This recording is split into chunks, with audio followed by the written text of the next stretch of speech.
Okay.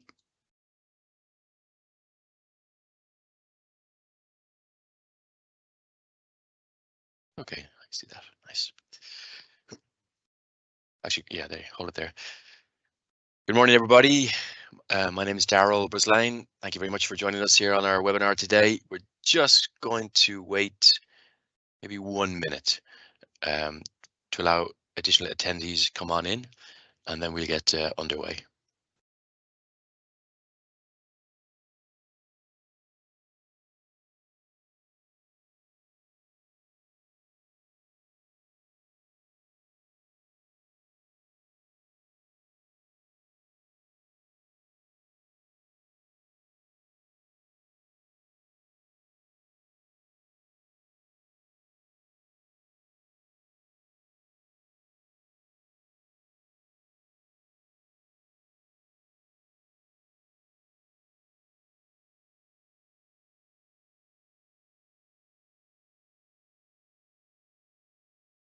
Okay, so a few more attendees, and we're just a little bit past the 10 o'clock mark. So let's crack on.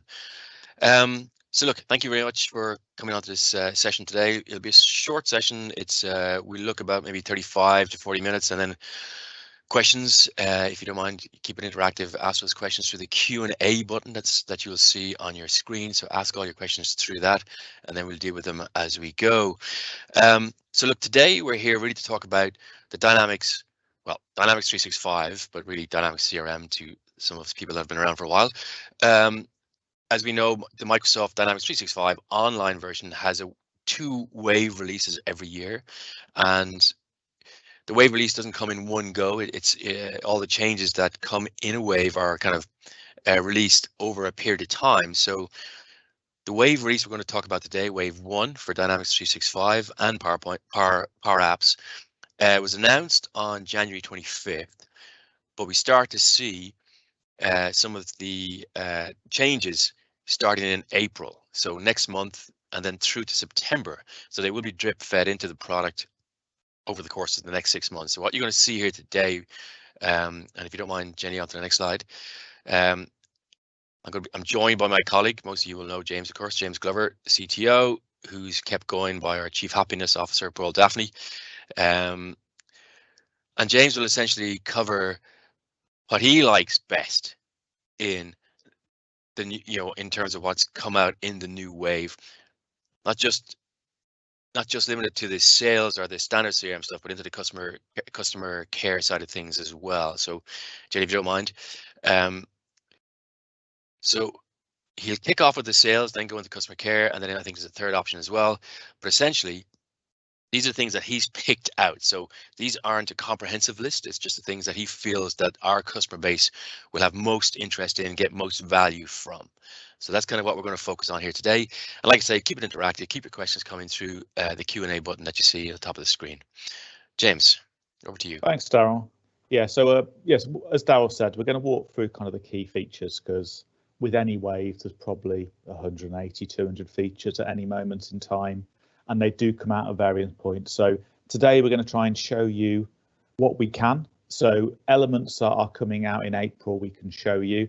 Other elements, it's going to be a bit of PowerPoint, I'm afraid, but we'll kind of go through as best we can. So let's kick off with things we can show you, which is always quite nice. So we're going to look at the opportunity pipeline view, and we'll dip between a PowerPoint and product to kind of show you this. This is quite nice. So to do this, I'm just going to get back to my normal screen and kind of show you some of these aspects now. So within my environment here, this is a tool we've actually had for 18 months now, but it was always hidden away and needed turning on, where now it's part of the native user experience when working with opportunities. Well, I've got a classic opportunity grid here, but at any moment now, I can actually come in and pick a pipeline view, which is far more interactive. And I might want to look at, I could change which view, maybe only my open opportunities, or so I could play with that data set and see how I'm doing to target where I am, which ones have slipped. So it's just a different way of visualizing that data set, right down to, even if I want to, I could even do like a combi view and see my opportunities on the right hand side. But it just gives you more of an interactive look of the world of actually what's happening, when is it going on, what's a couple of years out. So it's just a nicer way of visualizing that data. And it just means it's a bit more interactive and gives us a bit more design flair when we're playing with it. And it also gives us some metrics. Because I'm on open opportunities at the moment, I'm not seeing all the full details, but it's kind of looking at you and seeing how you're doing to pipeline compared to what you've won. So it's doing some kind of analytics of the work that's happening as well. So again, it's quite nice in that sense. So let's just get back to the PowerPoint just to show you the next element. So that's this piece, opportunity pipeline view. It's just an aid. It's an improvement. It has been there, but it was hidden. But it's just going to be coming front and center now, and it could even be the default when you open the opportunity grid. Next thing, which is going to be really, really nice across both sales and support, is we're going to be getting native SMS as part of activities. We've always been able to do this to a fashion. We could have used kind of third-party Power Automate connectors from people like Twilio, but now we're going to get native SMS effectively on the right-hand side of the screen, alongside Teams chat, alongside telephony, and they're going to end up as native activities within the timeline. So proper two-way interactions. We believe at the moment it's going to be using the Azure SMS service. I'm not sure whether it's going to federate to third parties, but it means you're never hopping out the application. And it also means we can use nice cleansed SMS numbers. You could have a sales number or a support number all as a group text rather than having people using personal mobile. So a lot of it's to do with governance and compliance and keeping that data directly within the platform. So this one's going to be exciting to watch when we get that. We're just waiting for that to kind of come into an environment where we can properly play with it and understand it.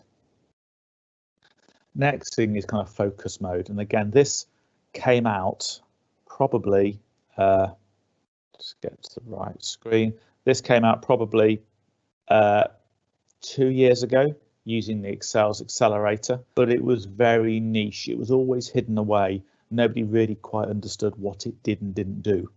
Now, the focus view is going to be available on accounts, contacts, opportunities, cases, and some other entities.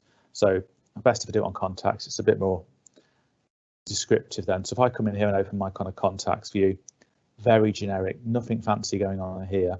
But if I pick focus view, what it's going to do, it's going to give me like an animation where it shows me my contact data on the left hand side and my contact panel on the right hand side. But where this gets interesting is as I scroll down my list, you'll see that Aaron, it knows I've invited him to an event, but I've not done anything with it. We'll see various kind of, as we scroll down, we'll see that any records that we haven't yet done an action on. A better example might be if I go to my opportunities and go to focus view. So if I come in here and do focus view in this one, it's a very clearer view of the world of actually this one, we need to do a phone call, we need to do a catch-up meeting, and you've got a much greater visibility of the things that have not yet happened. So it's prompting you for based on your record set, the things that need to be done. So again, been there for a couple of years. It was always hidden in this kind of a sales accelerator. It's just coming now to be front and center in the main application environment. We can kind of go back to the classic view as well, but it's just to kind of prompt you into stuff that needs doing. So just a nicer way of seeing the world effectively. So let's go back to full screen. So next thing, we've had organization charts and related records for since CRM version 4, so all the way back to 2007, but it's one of the areas that's basically hasn't moved forward since 2007. It's been the same UI, same look and feel. It's getting a wholesale rewrite, a new stylization, a much more interactive view of the world. So we've got the ability of doing cross-selling, upselling, knowing who works for who in a far more pictorial way. We can even then export that org chart as like a PDF or edit the chart. So it's just giving us a much better view of how everybody relates together. So should be nice. It's not quite out yet. We should start seeing early access to that around the June time frame, but it should just kind of help us understand Question, James. in the database far more. Yes, of course, Darryl. Is that drag and drop by chance? Could you move, like, can you move them around in that sense, like move one? So it is. So it's a blend. So we've had two styles of org charts. The secondary style you had to secretly turn on by reading like a KB. It's a blend of the two products. So again, what you find is they're just trying to put it a bit more mainstream, but yes, you'll be able to drag and drop and edit them. Interesting. Okay, so we're going to go on to customer service now, and I've got some of these again where I can dip in and actually show you. Some are death by PowerPoint, I'm afraid, but it kind of walks through some of the nice things that are going on within the platform. And also just bear in mind some of these, even though I've popped them under customer service, aren't really customer service. They can be utilised in multiple places within the platform. So first one is we do a lot of work with customer voice surveys with a lot of our client base. But one of the issues with surveys, unless it was a really short one, there was no ability to save or know where you got to. You couldn't come back. You couldn't fill half a survey and go away, find some details, fill the rest in.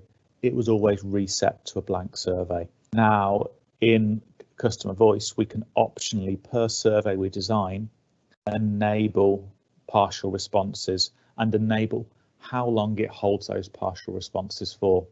So it's more about usability, more about accessibility than anything else, to make sure we're not giving somebody a big scary form and say fill it in one go. So it also removes the need for doing more work in portal. Normally, if we had a really complicated form like this, you'd levitate straight to saying it needs to be a portal so we can maintain the state.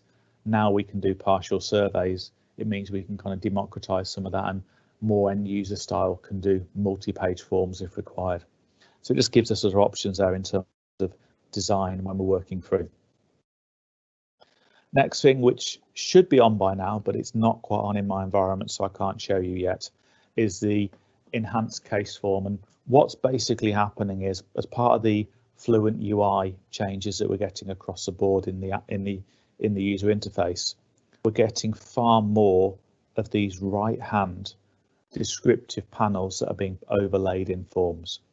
So what I mean by that is, at the moment, if you've got a case form and you wanted to look at customer details, we'd have to embed like a mini form here in the middle of the page. Now we're getting a much more curated, almost like the Outlook add-in style on the right-hand side, that's giving us far more related information. So it's just a better way of laying that out and visualizing it. So that's the primary reason behind it, is to kind of stop bloating the main form and kind of push it to the side. And again, it just gives us a bit more design flair, and we're kind of building out. Okay. Next one is the new email template designer. So I'm just going to dip in to show you this, hopefully. There we go. So we've had email templates since CRM 1.2. We've always had email templates, but they've always been very text focused. What's happening now is we'll be able to build new email templates, and actually in our email editor, just load up on my PC, they've actually taken the email editor that comes with Dynamics Marketing and blended it for free into the native user experience. So now we can build highly curated kind of a email templates with varying logos, varying bits of paragraphs, maybe custom tables. So far prettier, far more interactive emails than we ever could before. So before we were very limited in terms of just creating generic email styles. Now there's nothing to stop us having kind of marketing-esque style emails in a support capacity. I personally think this has got more benefit in terms of one-off email sends around leads and opportunities. So because this email template, we can utilize it in multiple places, we should see this lighting up to be able to create a highly curated marketing style point-to-point email up against leads and opportunities in the future. So that's where it's far more interesting me in terms of single send. Sometimes support emails do need to be generic, they do need to be a bit blander, but having that ability in other parts of the system is going to give us far more control as we go through. James, we have a couple of questions on that before you leave it. So yeah, of course. So the first thing is, do you know when the enhanced, so this customer form you just come off, this, when will it be rolled out, do you think? You're expecting it there, but it's meant to be April, June time, so we should expecting it any time now. With these wave releases, a lot of it You almost have to hedge your bets and create multiple environments in multiple places around the world to see which country gets the toys first. It should be April, June. April, June. Okay. So the first half of the wave, really, then. Yes. All right. And then just generically, then, so as they get dripped in, will these new releases need to be switched on, customized, or will they just appear automatically? So that's 50-50, and that's one of the things where we'd sit down and kind of work with you on some of these aspects. So a good example is the opportunity pipeline view we had earlier on. That needs switching on in make.powerapps.com. It's like you need to go in and just change a setting and say, I'd like to see this now. Other aspects are just turning on. The email template designer will just become the standard. So it is a bit of a mixed bag. So it is a case of looking at the roadmap and seeing whether they need manually enabling or not. So I can't give you a black and white answer on that, because every feature has its own nuances around whether they come live straight away or not. Okay, so that was from Chris, that question. Here's my follow on. So how do I know then it's there? Like, is there a way to say, like, notifications, some sort of email, some sort of little pop-up message to say, hey, this is now available? Sadly not. You almost do need to nominate the geek in the organization who goes away and has a little tinker and has a look to see if it's there yet. There's not like an email that says this has been turned on. It's based on the roadmap. You do need to go in and look. So we have got an April date where the key UX changes will come in, but after that, anything that's on a rolling wave, there will be an element of looking to see whether it's come out, and it's generally within a couple of weeks of, it's either on the date or within a couple of weeks of that date. All right, so a good reason to come to our virtual event that's held quarterly, or the monthly user group meeting that exists. Cool. Sorry, that's it then. Okay. So next thing is knowledge bases. Microsoft is spending a lot of time building out much more highly curated knowledge bases that we'll implement across the system. But now we can tag knowledge base articles as favorites and show which ones are being more productive. So, and expect also an influx later in the year around ChatGPT 4 around these as well, in terms of greater enhancements. So my recommendation today is let's start using knowledge bases where we can, because any data set like this that's highly tailored to how your organization works will inevitably be a feed for AI-based casework in the future. So if we can get it into a knowledge-based structure now, it means it's a consumable asset that can be utilized in other aspects of AI learning further down the line. So that's what it is. It's in there, mild improvements, but more to come. So let's just start using it and understanding it as it stands today.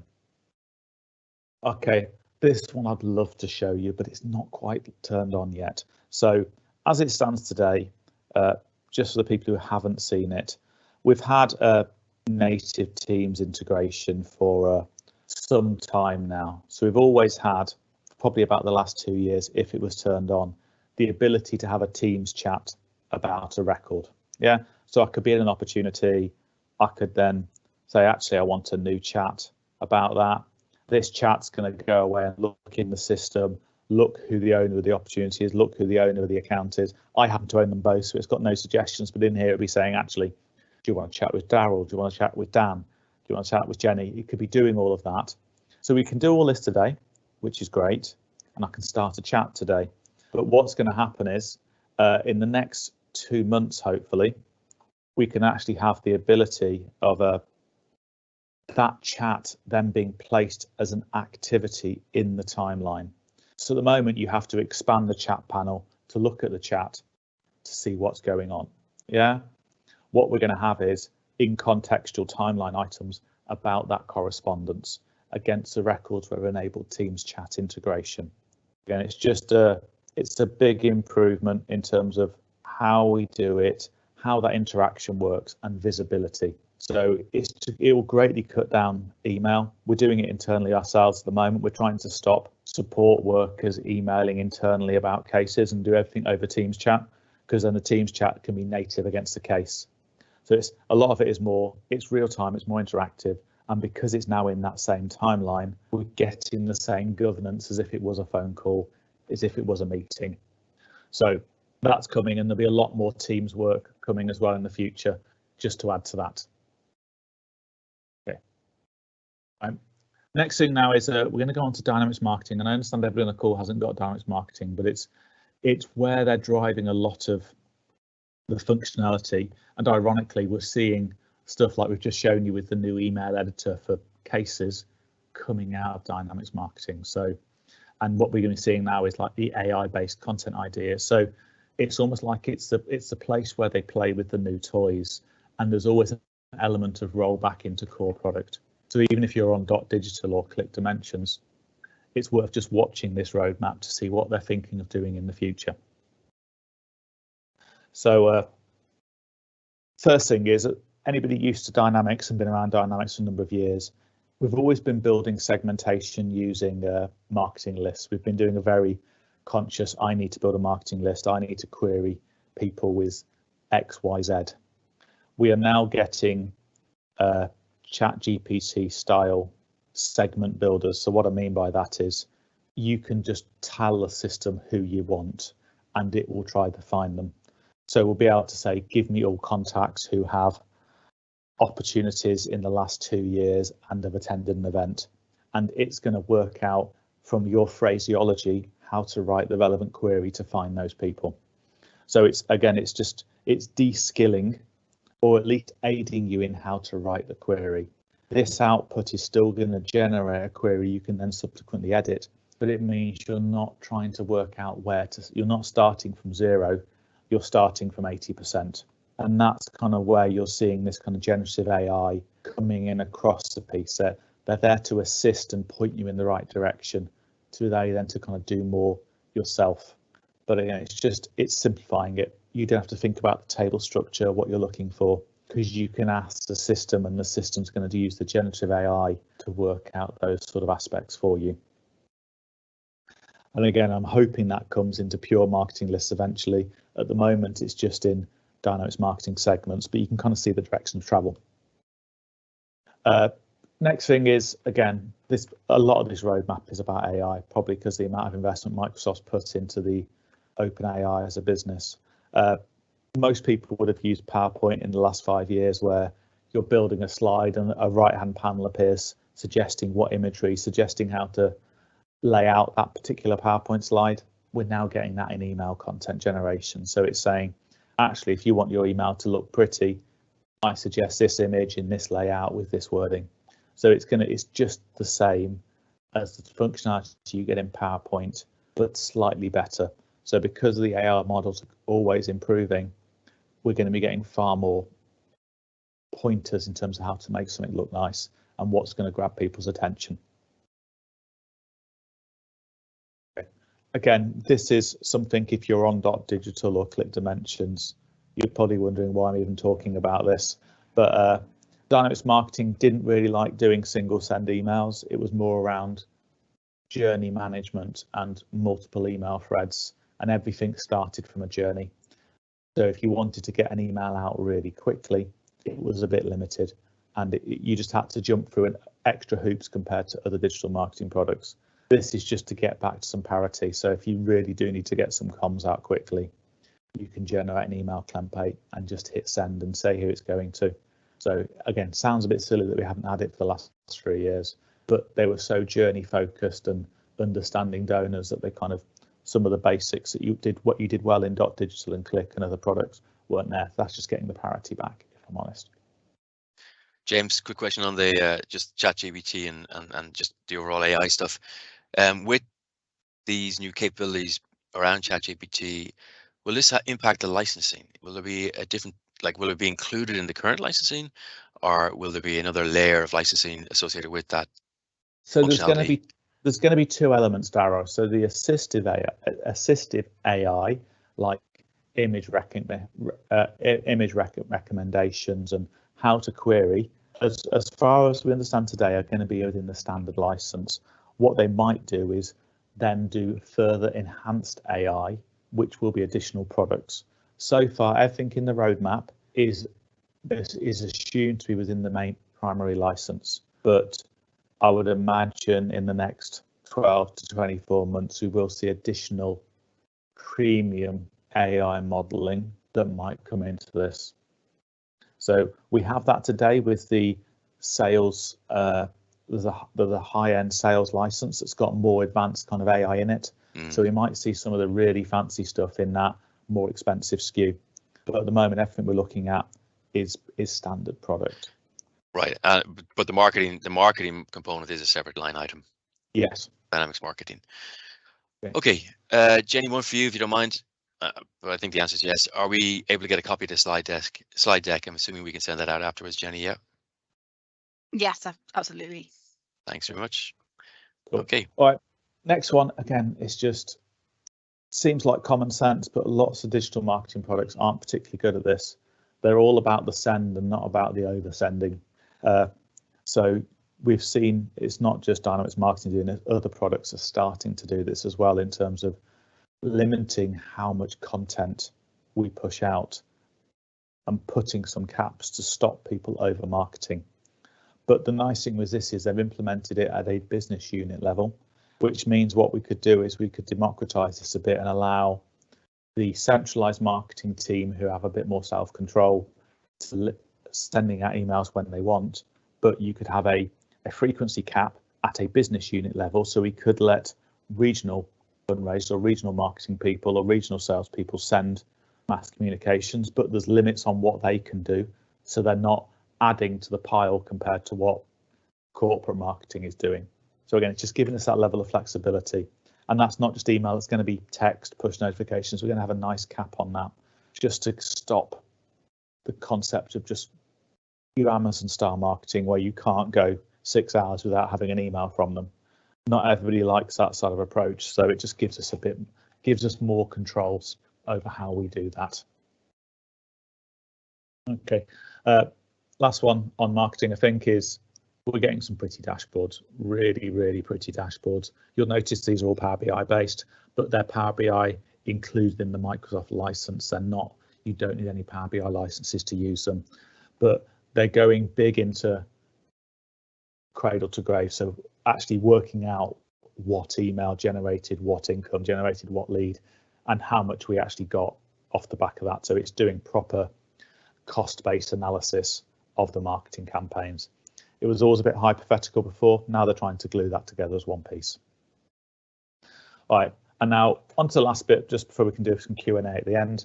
And this is around the kind of wider Power Platform. So not much in here that I want to show you just today, but some of the stuff I did want to show you is really quite interesting. So we're going to start with the, again, I'm going to tell them you're going to get bored of mentioning AI and ChatGPT soon because it's everywhere. But what this actually is just come back into here and show you, is what we now have is in Power Automate. When we're building flows, when we're doing the complex, so for power users, for example, we could do more interesting things. So I could say update, get my caps lock key right. To the sheet. So I could just write what I want to do, yeah? And it's going to say, okay, you want to try and update your database from an Excel sheet, and it's going to build me the shell of a flow, yeah? So it's going to come here and say, actually, if you want to do that, you want to grab an Excel sheet, then you want to loop through it, then you want to look for rows in the database, and you want to check if it's changed, and if it has changed, you want to add a row or you want to update a row. So it's building all of the stuff for you to enable you to build that process, yeah? So it's quite scary.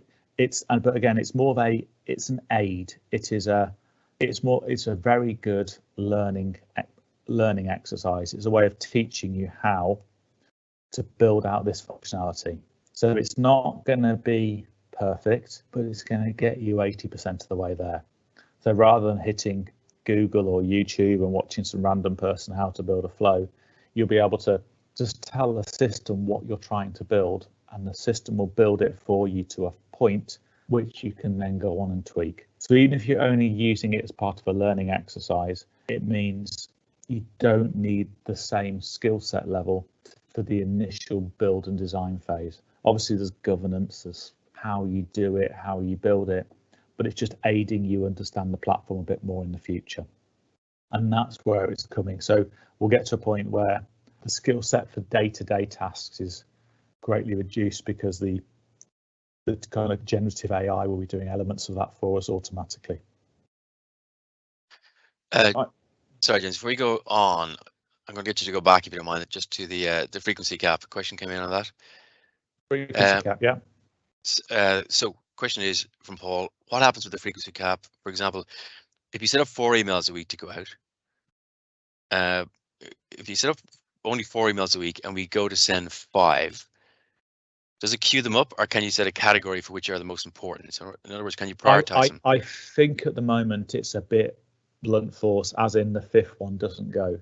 But this is in preview in June, July, so we'll know more at that point. At the moment, all I've got is the beautiful marketing wording at the bottom of this slide, Daryl, which doesn't quite tell me how it does the block. So that's going to be some testing we're going to do internally once we've got it in a working fashion. Grand. All right, thank you. Okay, so next thing, we've done a lot of work with our client base over the years regarding approval cycles within Power Automate, as in I want to give somebody a discount, therefore it needs approving by this person and their manager, or I've submitted an expense claim and it needs to be approved by my line manager, then their line manager. And to do that was always a bit ugly in Power Automate, because you'd have to build it all out yourself. You'd have to kind of say, I want to do this check, then do this check, then do this check. Now we've got a singular block where we can define the approval hierarchy. So this is probably more interesting for us as consultants and kind of power users on the call. But what this one block really means is it's just saved us probably a day and a half of messing around in Power Automate, because we can do a lot of it a lot easier, a lot quicker, and we've got a lot more control in terms of how that sequencing works. So it just gives us more autonomy to kind of build stuff without having to build all the complex logic behind the scenes and doing like approval matrices. We can just do that natively in here now. So it again simplifies the process, means it's easier to adopt this yourselves internally and do kind of nice hierarchical approval processes. So that's Power Automate. Sorry, James, that's Power Automate. So that's available in Power or Dynamics Business Central and other products, yes. not just exactly Dynamics that. Here. So it's across the piece, anywhere. It could be a SharePoint list data, could be Business Central, could be Dynamics 365, could be Dataverse. Yeah, so across the piece, that approval process is being enhanced to quite a nice level now. Okay, and then finally, I wanted to finish. I think it's what I'm finishing on. Yeah, is the new style user interface. So you might have seen it as I was kind of going through today, but actually, the UX has subtly changed, only a tiny bit. I don't want to do a Teams call, and you might not even notice it if I'm brutally honest. But this is the new Fluent UI. So we've got more definition and contrast between a navigation area and a list area. We have more definition over clickable components. So you can see as I move over, things change to make it easier for an end user to understand what they should and shouldn't be doing. And again, it's very mild, but it's to aid usability of the system. Yeah. So if I just go to contacts and open it, it might open the wrong form. I do apologize. There you go. But you'll see in here, we've just got more breakdown between the environments. Yeah. So they've worked on the contrast levels. And if I go to an opportunity, for example, one that's got a business process flow associated to it, hopefully, or you just attach a business process flow so we can see one.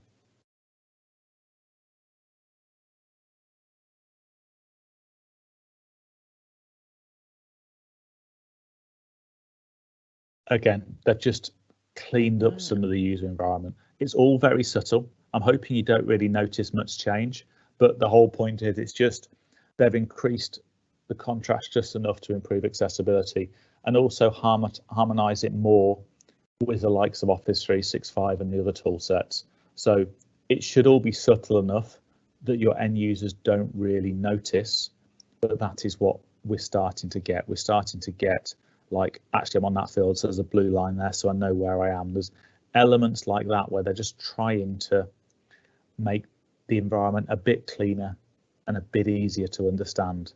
So the whole purpose is it should be subtle. Yeah, you shouldn't be noticing it, but that is one of the ones that's going to be coming out around the April timeframe. Yeah, so that your UX will change very, very slightly, but I'm hoping that it's so subtle that actually most people don't really notice. But it's just all about usability more than anything else. Ironically, the only thing I've noticed in preview is if I change the bar color at the top, it seems to default back to Microsoft Blue. So I'm hoping by the time it actually comes GA that your theming and color schemes don't get affected. I was going to say so that change will probably sneak in, as in there'll be nothing to turn on. Just the next day you arrive in, and boom, it's going to look that little ever so slightly different. Yes, and it's going to be enough to generate the odd support call, if I'm honest, but nothing actually changes in the usability of the system. It's just going to look slightly different.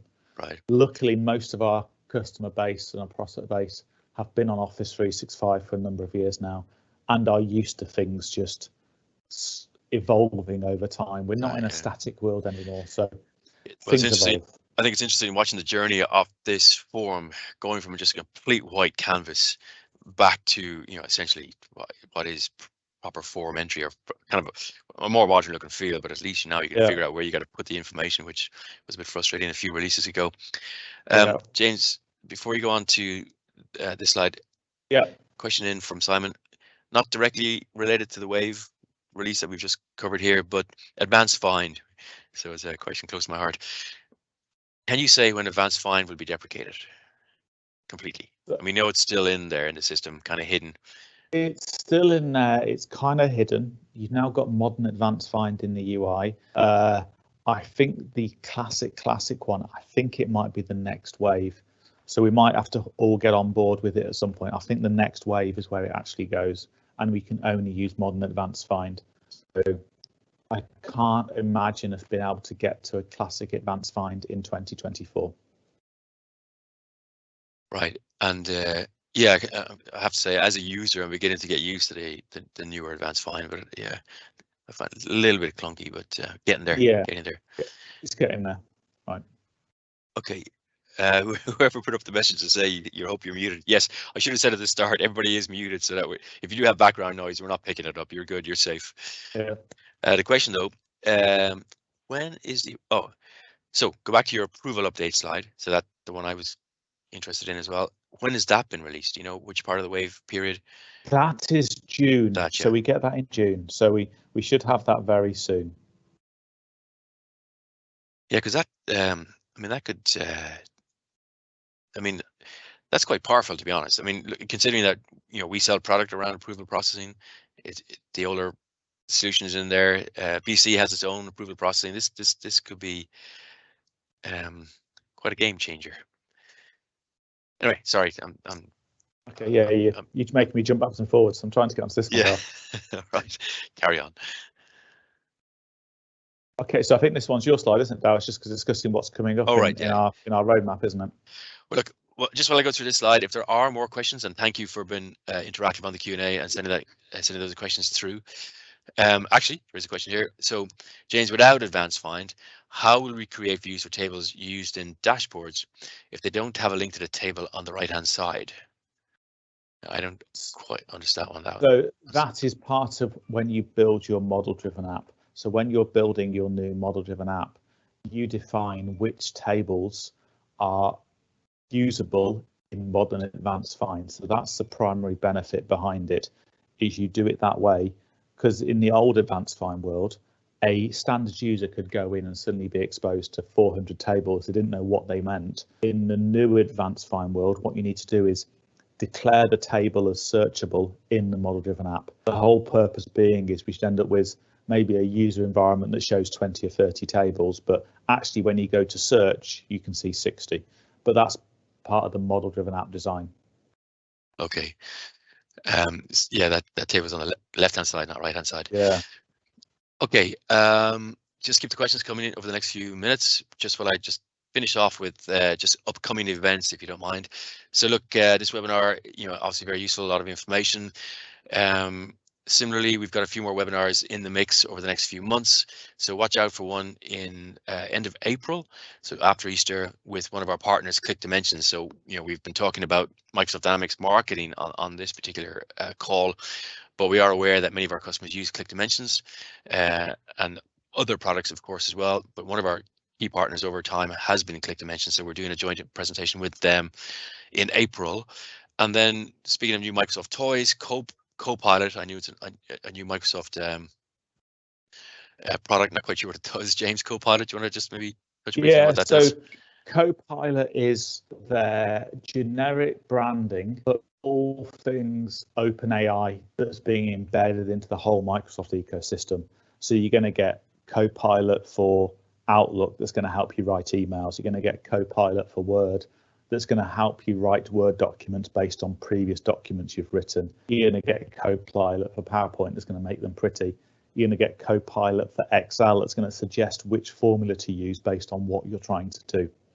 And then the Copilot around Dynamics is going to be all of the, in sales, it's going to be, actually, this person sent you an email, do you fancy writing some about this?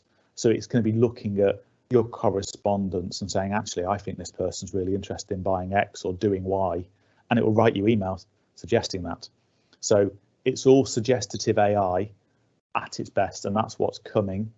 It is not utopia. It's not going to do your work for you. The skill set in the next 6 to 36 months is learning how to proofread what a computer's written for you. We're going to start getting some really ugly output from various people who just think the AI is utopia and just hit send.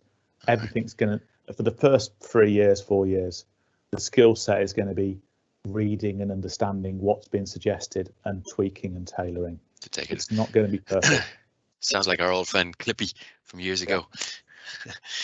Before I finish on, okay, actually just on that one then. So look, if anything there in terms of what James has described Copilot is all about, then look, come to the webinar 17th of May. You can see it on the list there. Quick question, James, from Paul. Not sure if it's related to the wave, but do you know if there's anything been looked at when you build a dashboard and share it, you then have to share all the individual views as well? Is there a way of just doing the dashboard so that everything in the dashboard is shared at that time? Not really, because they're only meant to be shared between 1 or 2 people. If you want to do a properly company-wide shared dashboard, they should be done via the make.powerapps.com interface and created as a system component. User dashboards are very much a dashboard for me and maybe 1 or 2 colleagues, so are never designed for mass consumption. So it's probably more looking at moving towards doing system generated dashboards. Okay. All right, another question. So somebody listened to your Copilot explanation and thinks it's very similar to what they've heard about Viva Sales. Could you? Yes, exactly that. So Viva Sales is using the same engine as the Copilot ones, and it's all going to be very, very similar as we go through. So all of the Copilot technology is actually based on ChatGPT version 4, which is actually Microsoft has secretly been using for the last couple of months whilst everybody else was swooning over ChatGPT 3.5. So Microsoft are already using the next generation, and that's what it's all based on. Okay. This one I think I can answer. Have you made any tutorial materials about the modern advanced find? I'm guessing, James, we haven't, but look, I would imagine there's an awful lot of material out, either published by Microsoft or other partners on out on the internet. So I'm sure there's videos. So learning.microsoft.com. If there's a need, we could create a little short bite-sized video, and I'm sure Jenny will share that on LinkedIn. So we'll have a look. So we might also do that with some of the things we've shown today. Some of the things that don't turn on automatically, for example, we'll probably look at just creating some bite-sized videos of just how to switch them on, because some of the toys are quite nice, and actually finding the magical button to start using them is sometimes the more difficult bit. So yeah, we'll have a look at that, take that on board. Okay. Just finish out on the slide in front of you. 2 events, then 2 in-person events. One in Dublin, which the Wheel, which is one of the charity organisation bodies here in Dublin, That happens in Croke Park on the 23rd of May, so we'll be there at that in attendance, myself and James potentially. And then the Charity Finance Group have their annual conference. That's always in London, around the Paddington area, I think it is. I can't remember the area, but look it up. And again, we will be there late June. James and Tori, I'm guessing James on that one. Yes. Okay. Okay, there's our 45 minutes. That's actually quite nice. So look, I'll give you another 30 seconds. If you have another question, put it in now. Otherwise, we shall call this session finished. All right, just to say thank you all very much for taking the time to attend this morning. Keep an eye out on our website for this, the other webinars you see listed and other ones that we keep adding. And again, thank you very much for your time today. Thanks, everyone.